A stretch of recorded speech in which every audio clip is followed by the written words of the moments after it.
Ok, ahora sí. Nuestra clase 53, hemos estado, como les comentaba, analizando el Pentateuco. Estamos finalizando el día de hoy el libro de Números, un libro bastante a veces complejo de abordar, porque hay demasiados contenidos, hay demasiadas estructuras, ¿verdad? Propiamente del libro que resultan un tanto difíciles de entender y más cuando vemos que de momento nos da un contenido teológico, que después estamos pasando ya a contenidos que tienen que ver, como bien lo está diciendo su propio nombre, con cuantificar algunas cosas que tenían que ver con las ofrendas y demás, ¿no?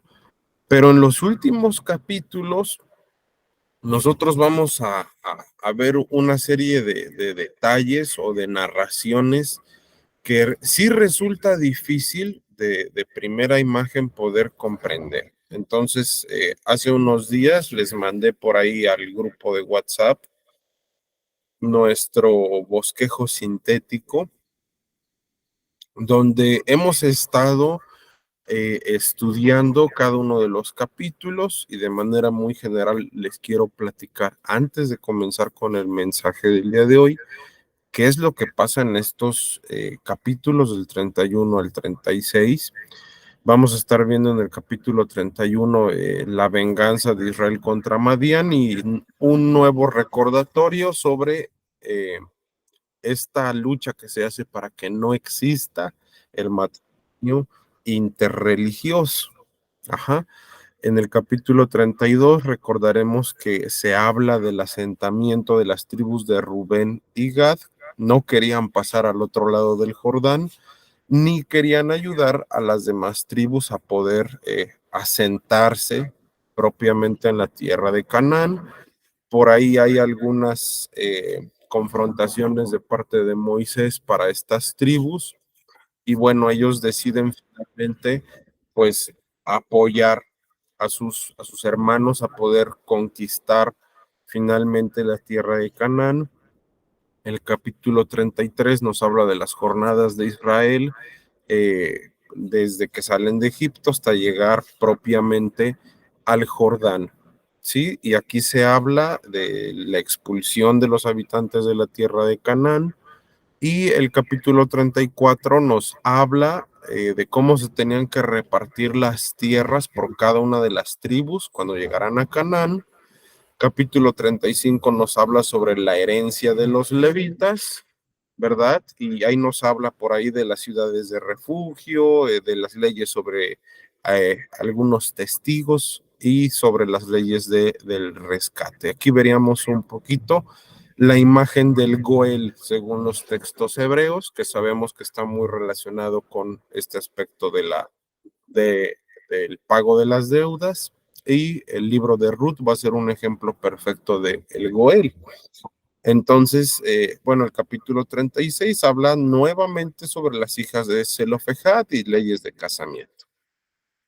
Pero en este libro en particular no considero que sea lo importante hacer solo una síntesis, sino entender qué es lo que nos quiere decir a nosotros, iglesia contemporánea, y es precisamente del análisis de estos 6 capítulos que el Señor me traía al corazón formularme esta pregunta, ¿no?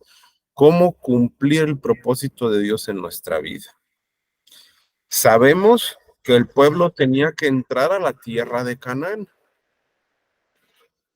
Sabemos que el Nuevo Testamento nos dice a nosotros que ese estado de reposo, es un símil hermenéutico de lo que el pueblo va a vivir en la eternidad cuando lleguemos a la Nueva Jerusalén.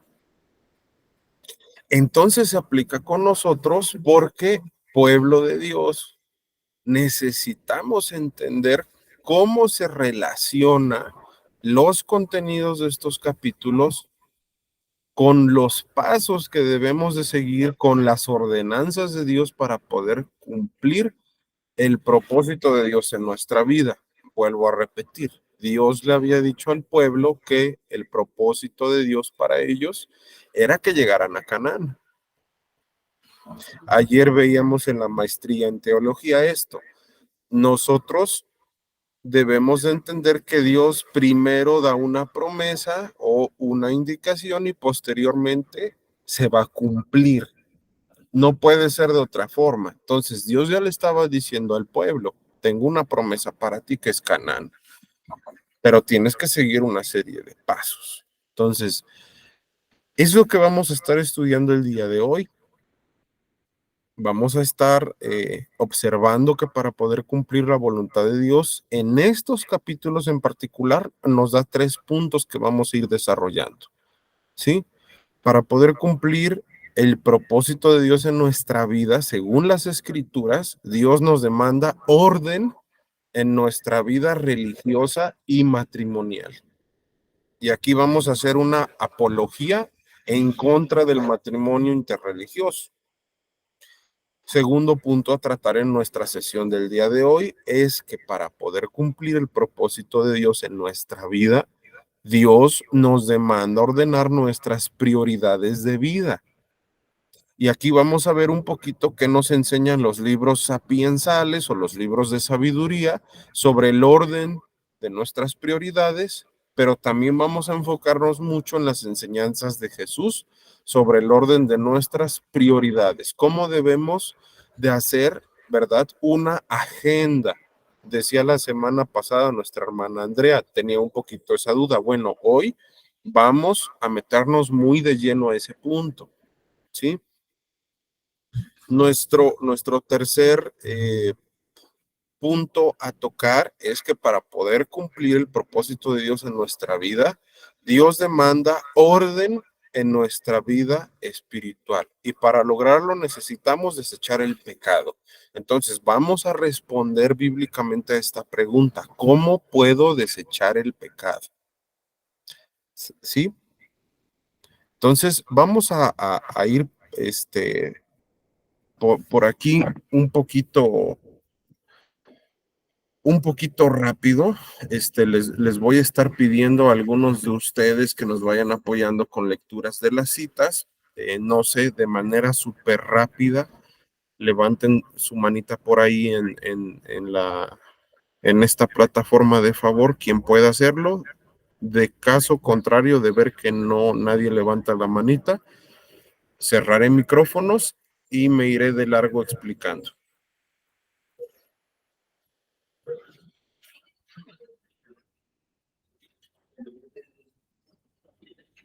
Hermano, yo lo apoyaría, pero estoy con un poco de ruido por acá.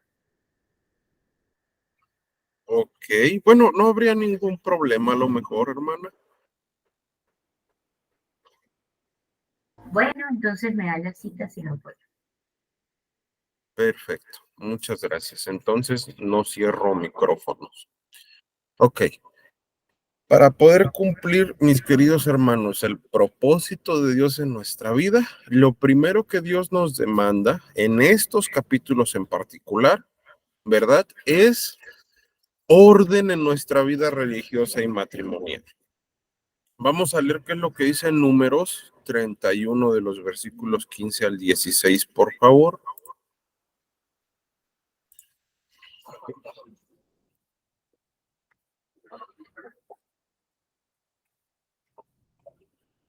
¿Me repiten números? Amén. Es Números 31, versículo 15 y 16. Ok, amén. Dice, y les dijo Moisés, ¿por qué habéis dejado con vida a todas las mujeres? He aquí, por consejo de Balaam, ellas fueron causa de que los hijos de Israel prevaricasen contra Jehová en, en lo tocante a Baal peor, por lo que hubo mortandad en la congregación de Jehová.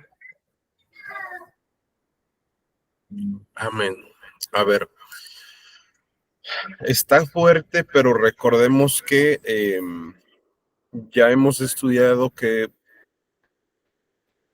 Había una situación muy, muy compleja en el pueblo, capítulos antes, ya lo vimos las sesiones pasadas, donde incluso, y ahorita lo vamos a volver a tocar, en Números 25 Fines mata a una pareja que era conformada por una persona del pueblo de Israel y una mujer eh, madianita, si no me recuerdo. Vamos a estar recordando que si nosotros, mis queridos hermanos, esta es la esencia de todo lo que vamos a empezar a hablar en estos momentos. Si nosotros no vivimos una vida ordenada emocionalmente hablando, esto quiere decir si nosotros formamos un matrimonio con una persona que no es parte del pueblo de Dios, que no comparte nuestra fe, entonces Dios no va a poder cumplir ese propósito que tiene para nuestra vida. No va a ser posible.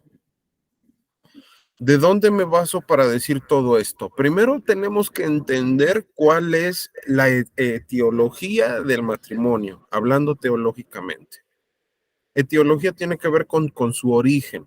Entonces, el libro de Génesis, como ya lo sabemos, es el libro donde se condensa teológicamente muchas cosas que son el inicio, ¿verdad? Para poder llegar a entender qué son, para poder entender propiamente, valga la redundancia, su origen. Entonces, Génesis 2:20 al 25 nos va a estar hablando sobre propiamente el origen del matrimonio.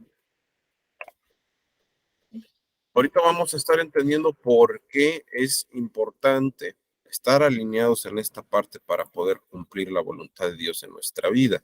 Génesis 2:20 al 25, vea lo que dice la palabra.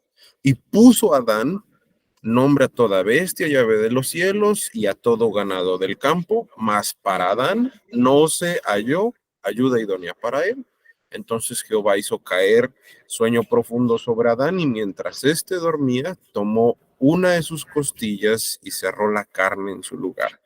Y de la costilla que Jehová Dios tomó del hombre, hizo una mujer y la trajo al hombre. Entonces, dijo entonces Adán, esto es ahora hueso de mis huesos y carne de mi carne, será llamada varona porque del varón fue tomada. Por tanto, vean aquí que hay una condicionante. Por tanto, dejará el hombre a su padre y a su madre, se unirá a su mujer y serán una sola carne. Y vea por favor lo que dice el versículo 25. Dice, y estaban ambos desnudos, Adán y su mujer, y no se avergonzaban. Esto es el rasgo etiológico del matrimonio. Esto es su fundamentación teológica. Ahora, más adelante, como nos vamos a dar cuenta, a raíz del pecado se desvirtúa el matrimonio, inicia una serie de prohibiciones en contra del matrimonio interreligioso. El matrimonio interreligioso, lo volvemos a explicar, es el hecho de que una persona del pueblo de Dios se case con una persona que no comparte nuestra fe. Ahorita vamos a entender por qué es tan importante que nuestra vida matrimonial, nuestra vida religiosa esté ordenada para que entonces podamos cumplir los propósitos de Dios en nuestra vida. Por ejemplo, cuando analizamos la prohibición de este matrimonio interreligioso, en Éxodo 34 tenemos la primera mención, la primera sentencia propiamente en contra del matrimonio interreligioso y existe aquí una correlación entre la idolatría y el matrimonio interreligioso, que vamos a ver cumplido, más adelante lo voy a abordar, en ejemplos como la vida de Salomón y lo vamos a estar viendo también en la vida de Sansón y lo vamos a estar viendo también en otros personajes bíblicos. O sea, no nada más tenemos un ejemplo de esto. Entonces vamos a empezar a ver el Éxodo 34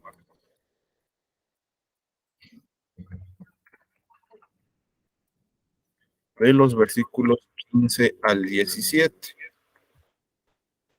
vea que ya existe aquí la prohibición del matrimonio interreligioso. Por tanto, no harás alianza con los moradores de aquella tierra, porque fornicarán en pos de sus dioses y ofrecerán sacrificios a sus dioses, y te invitarán y comerás de sus sacrificios, o tomando de sus hijas para tus hijos y fornicando sus hijas en pos de sus dioses, harán fornicar también a tus hijos en pos de los dioses de ellas. No te harás dioses de fundición. Este capítulo, el Éxodo, como ya lo hemos estudiado, previamente se habla del pacto, de la ratificación del pacto, pero a partir del versículo 11 hay una advertencia en contra de la idolatría de Canaán, y el Señor dentro de este punto empieza a decir que van a derribar altares y demás, pero deja algo muy en claro. No se tiene por qué formular ningún matrimonio con personas que no son de la fe del pueblo de Dios. Porque aquí está dando la sentencia. Harán fornicar también a tus hijos en pos de los dioses de ellas. O sea, está siendo muy claro sobre qué es lo que va a pasar. Ahora, para poder volver a ratificar este punto, vamos a recordar lo que ya vimos en las clases pasadas en el libro de Números. Números 25, Números 25.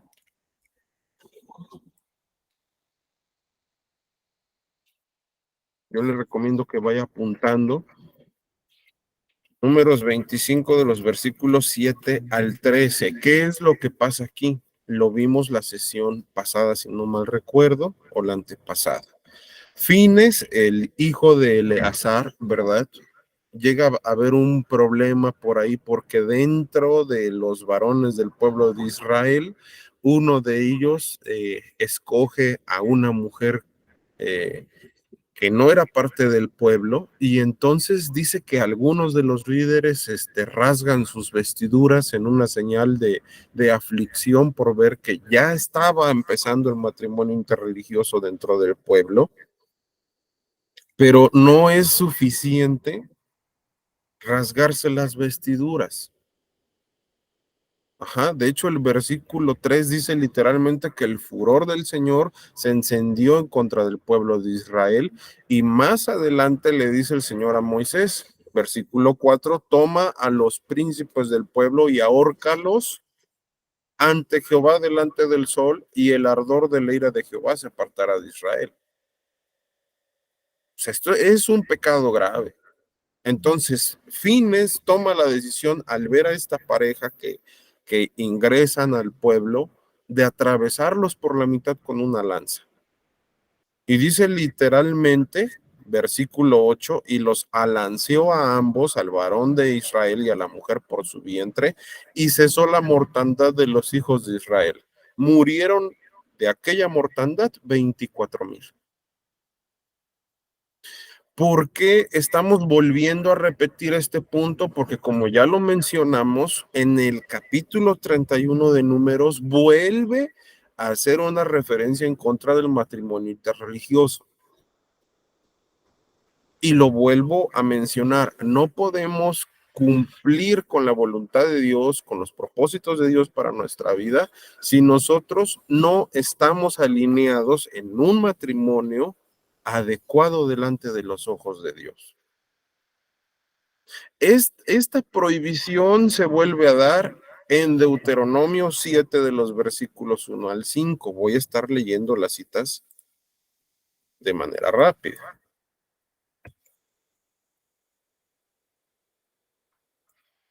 Deuteronomio 7 de los versículos 1 al 5. Vea lo que dice.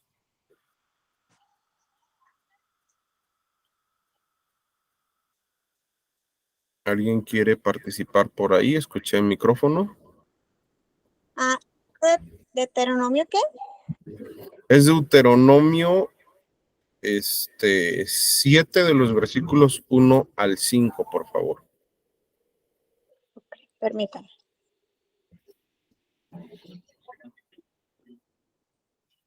Ok. Moisés, nuestro Dios lo haré entrar en la tierra que les va a dar. Arrojaré de ahí a 7 naciones más grandes y poderosas que ustedes: los hititas, los gerneseos, los amorreos, los cananeos, los fariseos, los hebreos y los jubiseos. Cuando Dios ponga a esas naciones bajo el dominio de ustedes, no les tengan compasión ni les hagan ningún trato con ellas.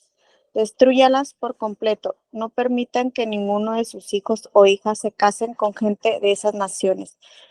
Por causa de esa gente, sus hijos y sus hijas adorarán a otros dioses y dejarán de obedecer a nuestro Dios. Y si eso llegara a suceder, Él se enojaría muchísimo con ustedes y en un instante los destruiría. Lo que ustedes deberán de hacer es derribar los altares de esas gentes, destruir, quemar los ídolos que adoran, especialmente las imágenes de las diosas Astarte. Amén. Amén. Muchas gracias, hermano. Quiero leerlo en la versión Reina Valera 1960, los versículos 3 y 4. Dice: no emparentarás con ellas, no darás tu hija a su hijo, ni tomarás a su hija para tu hijo, porque desviará tu hijo de en pos de mí y servirán a dioses ajenos. Y el furor de Jehová se encenderá sobre vosotros y te destruirá pronto. Esta prohibición, ¿por qué creen que se fue haciendo intermitentemente? Porque simple y sencillamente el pueblo no obedecía. La volvemos a ver en Josué 23 de los versículos 11 al 13. Josué 23.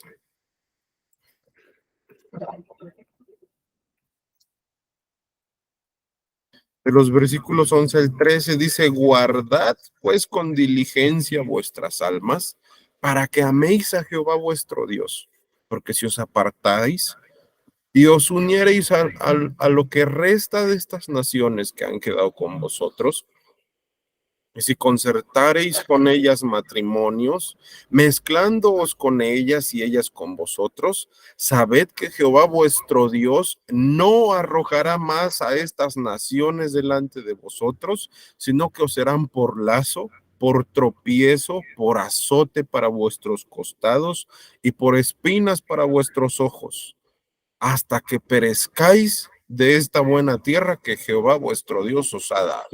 Esto se escribe en Canaán. Y recordemos que en la tierra estaban los Nefilim. Ya he hablado acerca de esto. Entonces, ¿qué es lo que pasa? Dios le está diciendo al pueblo: mi propósito, en el libro de Números, recordemos esto, mi propósito es que tú llegues a la tierra prometida. Pero no va a pasar si no estás alineado en tu vida matrimonial, si no estás alineado, ¿verdad?, en tu vida religiosa y matrimonial. Ahora, si pensamos que es una exageración, hay ejemplos sobre qué es lo que pasa cuando no seguimos esta instrucción. El más fuerte de estos ejemplos es la vida de Salomón. Primera de Reyes 11, Primera de Reyes 11, de los versículos 1 al 11.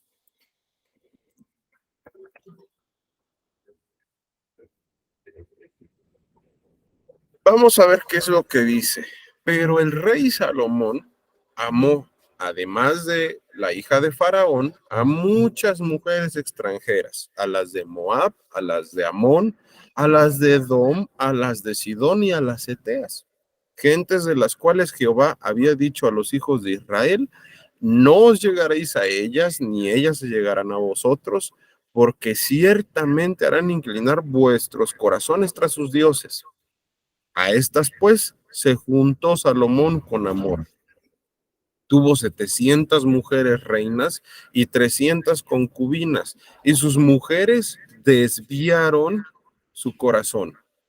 Y cuando Salomón era ya viejo, sus mujeres inclinaron su corazón tras dioses ajenos, y su corazón no era perfecto con Jehová su Dios, como el corazón de su padre David, porque Salomón siguió a Astoret, diosa de los sidonios, y a Milcom, ídolo abominable de los amonitas. E hizo Salomón lo malo ante los ojos de Jehová, y no siguió cumplidamente a Jehová como David su padre. Entonces edificó Salomón un lugar alto a Quemos, ídolo abominable de Moab, en el monte que está enfrente de Jerusalén, y a Moloc, ídolo abominable de los hijos de Amón. Así hizo para todas sus mujeres extranjeras, las cuales quemaban incienso y ofrecían sacrificios a sus dioses.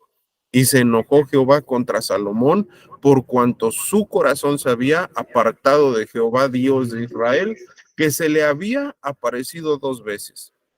Y le había mandado acerca de esto que no siguiese a dioses ajenos, mas él no guardó lo que mandó Jehová. Y dijo Jehová a Salomón, aquí viene la sentencia de parte de Dios: por cuanto ha habido esto en ti, y no has guardado mi pacto y mis estatutos que yo te mandé, romperé de ti el reino y lo entregaré a tu siervo. Lo demás ya es historia. Sabemos que se divide en las tribus, reino del norte, reino del sur. Hay una situación realmente difícil cuando se divide. Y posteriormente, pues ya vienen los asirios en uno de los reinos, en el otro de los reinos viene Nabucodonosor. Y empieza la destrucción del pueblo y empiezan los escritos del profeta Daniel, del primero del profeta Jeremías, después del profeta Daniel. ¿Qué es lo que está pasando? Dios le estaba diciendo al pueblo a través de las ordenanzas de guardarse matrimonialmente hablando, que tuvieran cuidado. La ordenanza tenía el propósito de que el pueblo no se mezclara espiritualmente hablando, que no tuviera contacto con cuestiones profanas. Y si nosotros hoy pensamos que esto ha cambiado, entonces estamos mal. Si no estamos entendiendo el propósito de Dios, por el cual Dios nos dice el día de hoy todavía que no tenemos por qué fijarnos en una persona que no es de su pueblo, pues entonces no estamos captando muy bien por qué el pueblo pasó una época de sufrimiento en Babilonia. No estamos entendiendo por qué el pueblo se dividió en 2 y ambos fueron azotados por Nabucodonosor y por los asirios. Hay que entender entonces la historia y por qué Dios nos dice, si quieres cumplir mi propósito en tu vida, debes de ordenar tu vida religiosa y tu vida matrimonial. Es la primera indicación que el Señor nos da en estos capítulos del libro de Números. Número 2. Para poder cumplir el propósito de Dios en nuestra vida, Dios nos demanda ordenar nuestras prioridades. Dios nos demanda ordenar nuestras prioridades. Aquí los capítulos, ¿verdad? Nos van a dar el ejemplo. Números 32 nos da el ejemplo de las tribus de Gad y de Rubén. Entonces vamos a darle lectura. Son los versículos 1, 5 y 16 al 19.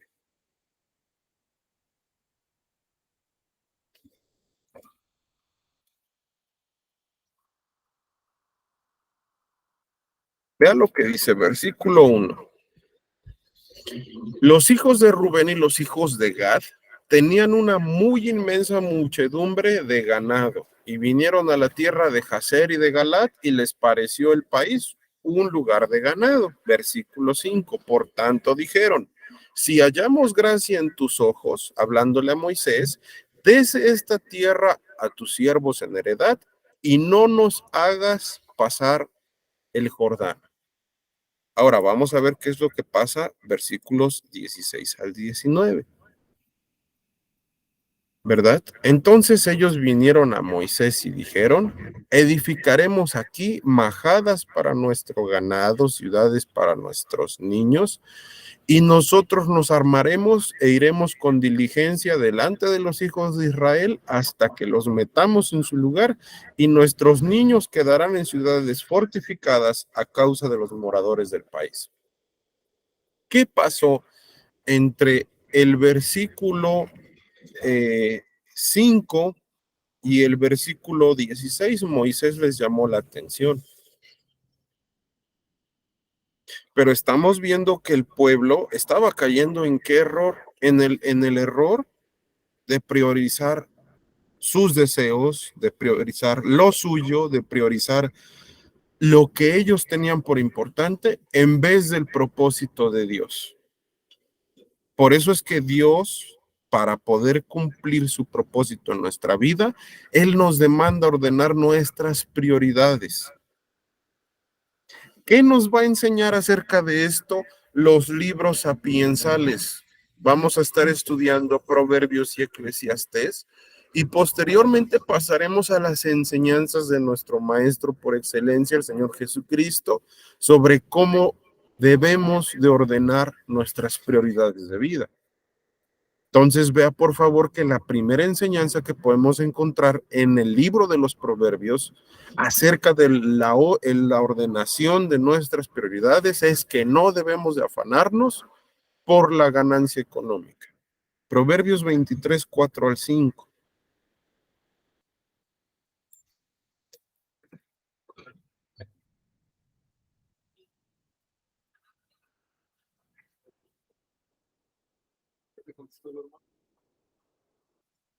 Mire lo que dice acá. No te afanes por hacerte rico, sé prudente y desiste.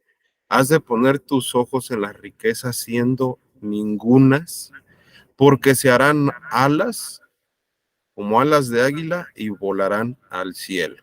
O sea, la primera indicación que nosotros recibimos es no preocuparnos en exceso, no afanarnos por las ganancias económicas. Y esto va muy de la mano con el segundo punto, que tampoco debemos de afanarnos en exceso con el trabajo. Aquí vamos a ver Eclesiastés 2:24. Eclesiastés 2:24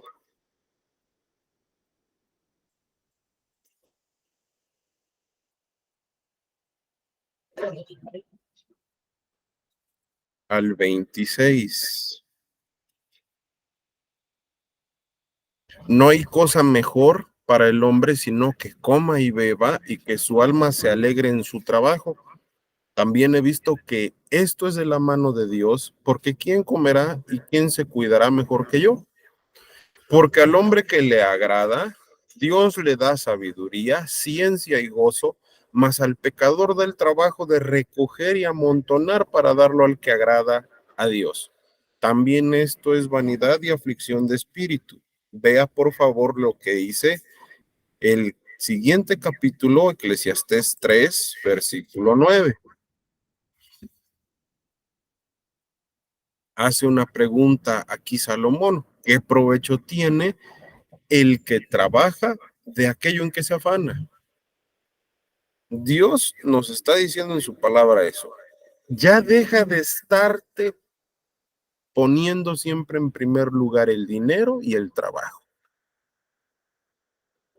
¿Quieres el propósito de Dios? Pues debes de aprender a soltar tu economía y tu trabajo. ¿En qué sentido? En depender primero creyendo que Dios es el que te da todas estas cosas. No podemos hacerlo de otra forma. Ahora, si creemos que estamos interpretando de manera inadecuada estos textos, vámonos a las enseñanzas de Jesús en el Nuevo Testamento. ¿Qué nos enseña Jesús sobre el orden de nuestras prioridades? Mateo 6,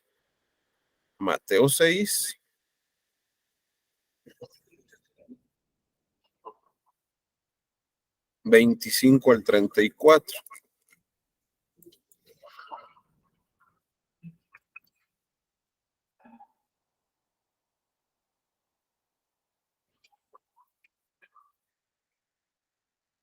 Vea que aquí también da una cita de Lucas. Lucas todavía es un poquito más expresivo acerca de esto. Por tanto os digo, no os afanéis por vuestra vida, qué habéis de comer o qué habéis de beber, ni por vuestro cuerpo, qué habéis de vestir. ¿No es la vida más que el alimento y el cuerpo más que el vestido? Mirad las aves del cielo que no siembran, ni ciegan, ni recogen en graneros, y vuestro Padre Celestial las alimenta. ¿No valéis vosotros mucho más que ellas? ¿Y quién de vosotros podrá, por mucho que se afane, añadir a su estatura un codo? Y por el vestido, ¿por qué os afanáis? Considerad los lirios del campo, cómo crecen, no trabajan ni hilan. Pero os digo que ni aun Salomón con toda su gloria se vistió así como uno de ellos. Y si la hierba del campo que hoy es y mañana se echa en el horno, Dios la viste así, ¿no hará mucho más a vosotros, hombres de poca fe? No os afanéis, pues, diciendo, ¿qué comeremos o qué beberemos o qué vestiremos? Porque los gentiles buscan todas estas cosas, pero vuestro Padre Celestial sabe que tenéis necesidad de todas estas cosas. Mas buscad primeramente el reino de Dios y su justicia, y todas estas cosas os serán añadidas. Así que no os afanéis por el día de mañana, porque el día de mañana traerá su afán. Basta a cada día su propio mal. Jesús nos está diciendo aquí que no nos afanemos por el sustento diario, que no nos afanemos por las necesidades básicas, como la ropa, que no nos afanemos por lo que puede pasar en el futuro, porque no lo podemos controlar, no somos Dios, que no nos ocupemos, ojo, porque esto es un plus, no nos ocupemos de lo importante sin antes ocuparnos de lo necesario. Lucas 10, versículos 38 y 42.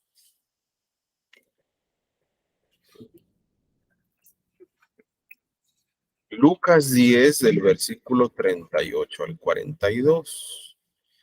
El Señor nos está diciendo, vuelvo a repetirlo, que no nos ocupemos de lo importante sin antes ocuparnos de lo necesario. Vea lo que dice la palabra. Aconteció que yendo de camino entró en una aldea y una mujer llamada Marta le recibió en su casa. Esta tenía una hermana que se llamaba María, la cual sentándose a los pies de Jesús oía su palabra. Pero Marta se preocupaba con muchos quehaceres y acercándose dijo, Señor, ¿no te da cuidado que mi hermana me deje servir sola? Dile pues que me ayude. Respondiendo Jesús le dijo, Marta, Marta, afanada y turbada estás con muchas cosas, pero solo, vea lo que dice Jesús, pero solo una cosa es necesaria, una cosa. Y María ha escogido la buena parte, la cual no le será quitada. Entonces, ¿qué nos está diciendo el Señor acá? ¿Quieres cumplir el propósito de Dios en tu vida? Ordena tus prioridades.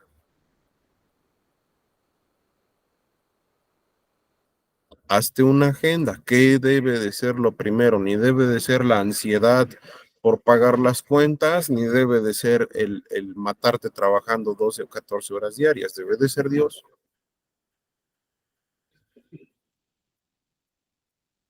Eso es lo que está diciendo aquí. Hay cosas que son importantes de hacer, sí, hay que atender la casa, hay que atender el trabajo, hay que atender nuestros estudios, pero no es necesario. Lo verdaderamente necesario es alimentarnos espiritualmente hablando. Es pasar tiempo con el Señor.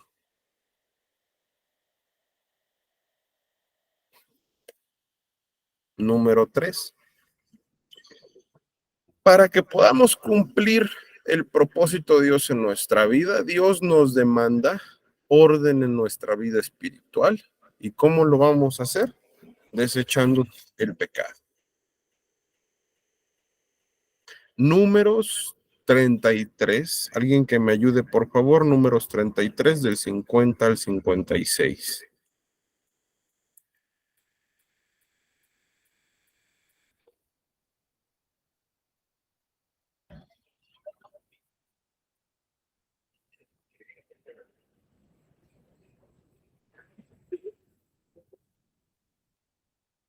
¿Quién me apoya con la lectura, por favor?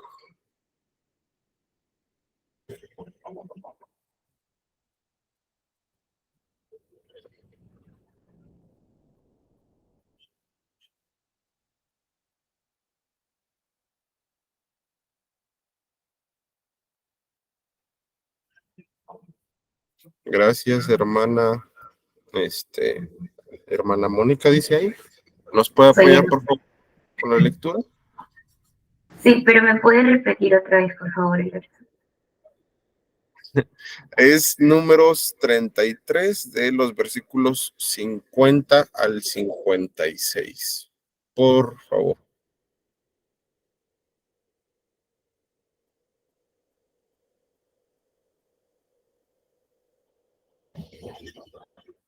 Números 33 del 50 al 56, ¿verdad? Amén. Ok. Límites y repartición de Canaán. Y habló Jehová a Moisés en los campos de Moab, junto al Jordán frente a Jericó, diciendo: habla a los hijos de Israel y diles: cuando hayáis pasado el Jordán, entrando en la tierra de Canaán, echaréis de delante de vosotros a todos los moradores del país y destruiréis todos sus ídolos de piedra y todas sus imágenes de fundición, y destruiréis todos sus lugares altos, y echaréis a los moradores de la tierra, y habitaréis en ella, porque yo os la he dado para que sea vuestra propiedad. Y heredaréis la tierra por sorteo, por vuestras familias, y a los muchos daréis mucho por herencia, y a los pocos daréis menos por herencia. Donde le cayere la suerte, allí la tendrá cada uno. Por las tribus de vuestros padres heredaréis. Y si no echaréis a los moradores del país de delante de vosotros, sucederá que los que dejaréis de ellos serán por aguijones en vuestros ojos y por espinas en vuestros costados, y os afligirán sobre la tierra en que vosotros habitáis. Además, haré a vosotros como yo pensé hacerles a ellos. Muchas gracias. Hay una orden muy explícita de Dios. Tenían que sacar la idolatría para poder estar de una manera adecuada delante de Dios. El principio principal es ese: desechar el pecado. Ahora, empieza la pregunta: ¿cómo? ¿Cómo le puedo hacer? Vamos a ver qué pasos hay que seguir. Primero debemos de autoanalizarnos, entender en qué estamos mal. Lamentaciones 3:40. Vamos a estar estudiando qué es lo que dice Lamentaciones.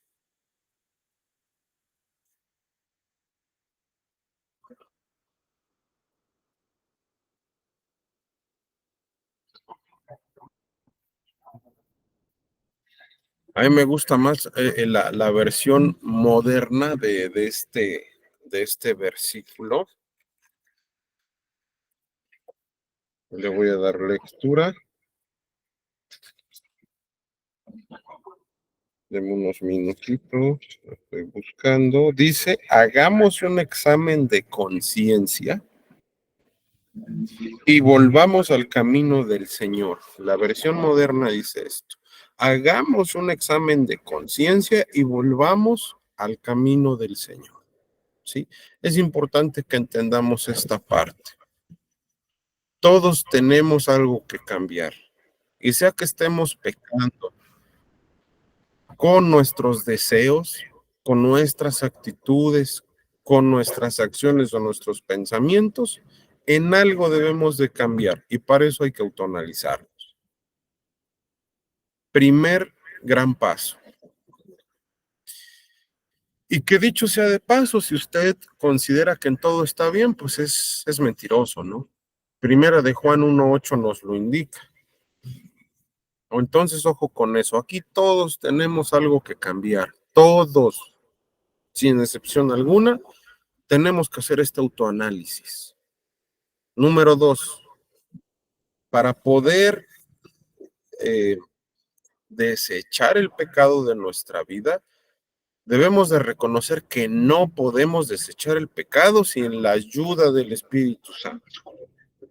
No podemos desechar el pecado sin la ayuda del Espíritu Santo. ¿Dónde dice eso? Romanos 7. Vamos a Romanos 7, versículo 18.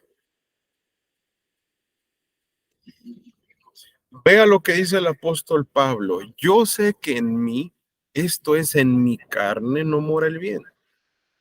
Porque el querer el bien está en mí, pero no el hacerlo. O sea, Pablo está reconociendo que necesita al Espíritu Santo para poder vivir agradando a Dios. Ahora, ¿quién era el apóstol Pablo? Un hombre de Dios tremendo. Precisamente en Romanos 8 ya nos habla de la dependencia al Espíritu Santo y en el versículo 13 nos habla de que si por el Espíritu, versículo 13 de Romanos 8, pues si por el Espíritu hacéis morir las obras de la carne, viviréis. Vea lo importante que es esto. ¿Eh? Romanos 8:13, apúntelo ahí, por favor. Ahora, ya que nos autoanalizamos y que hemos entendido que no podemos desechar el pecado sin la ayuda del Espíritu Santo, hay que confesar nuestro pecado. Confesar nuestro pecado. Segunda de Crónicas 7:14. Vea que estamos yendo por toda la Biblia analizando este punto a detalle. Segunda de Crónicas 7:14.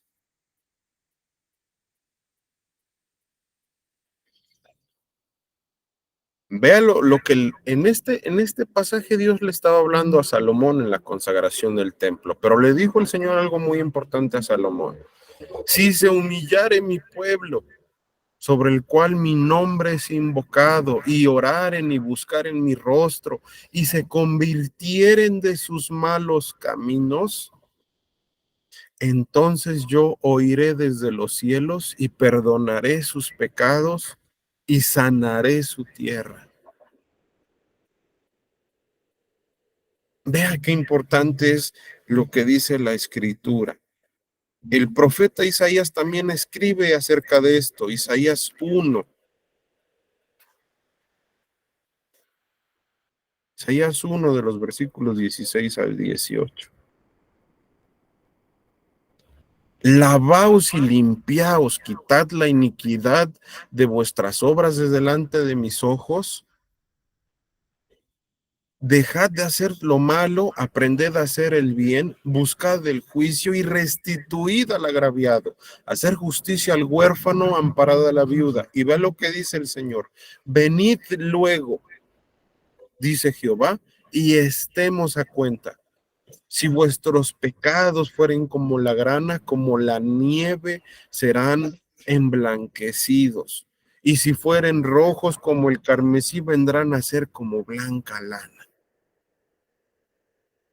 El Señor aquí nos está diciendo, tienes que venir a cuentas conmigo, tienes que hablarme acerca de esto. Primera de Juan 1:9.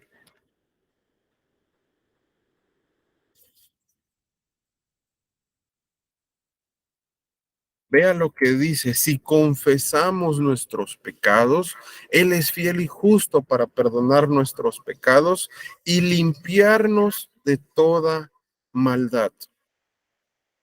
Pero quiero volver a mencionar el versículo 8. Si decimos que no tenemos pecado, nos engañamos a nosotros mismos y la verdad no está en nosotros.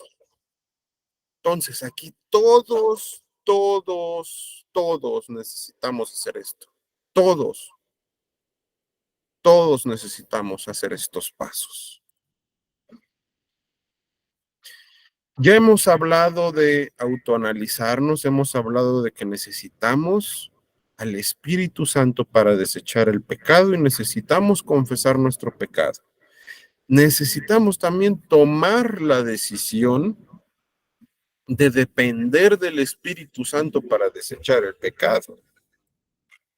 Necesitamos tomar esa decisión. ¿Cómo se va a ver que tome yo esta decisión? Ofreciéndome. Romanos 12 lo dice. Así que, hermanos, os ruego por la misericordia de Dios que presentéis vuestros cuerpos en sacrificio vivo, santo, agradable a Dios. Tenemos que ofrecernos, tenemos que tomar precisamente la decisión de depender del poder del Espíritu Santo para vencer el pecado. ¿Cómo? Ofreciéndonos a Dios.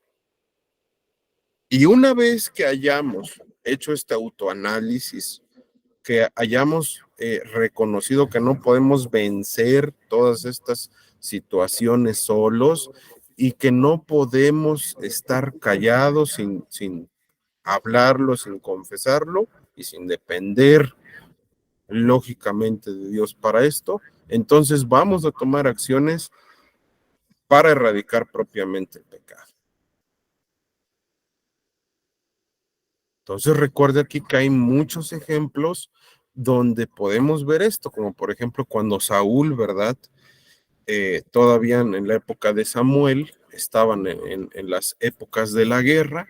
Samuel había dado una indicación que no fue seguida, ¿verdad? Había mantenido con vida algunos animales, al rey pagano de donde habían hecho la conquista, y Samuel mata al rey, ¿no?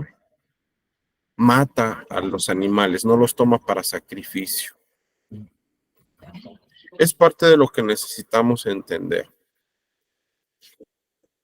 Tenemos que tomar decisiones que nos van a llevar a poder vivir este último y gran punto para poder entonces vivir este propósito que Dios tiene para nosotros. De otra forma, será imposible hacerlo. Volvemos a repetir nuestros puntos principales. Necesitamos ordenar nuestra vida, tanto religiosa como matrimonial, vivir alineados. Necesitamos ordenar nuestras prioridades de vida, saber ordenar qué es lo que va primero para nosotros, y necesitamos desechar todo aquello que es pecaminoso en nuestras vidas para poder vivir el propósito de Dios para nosotros.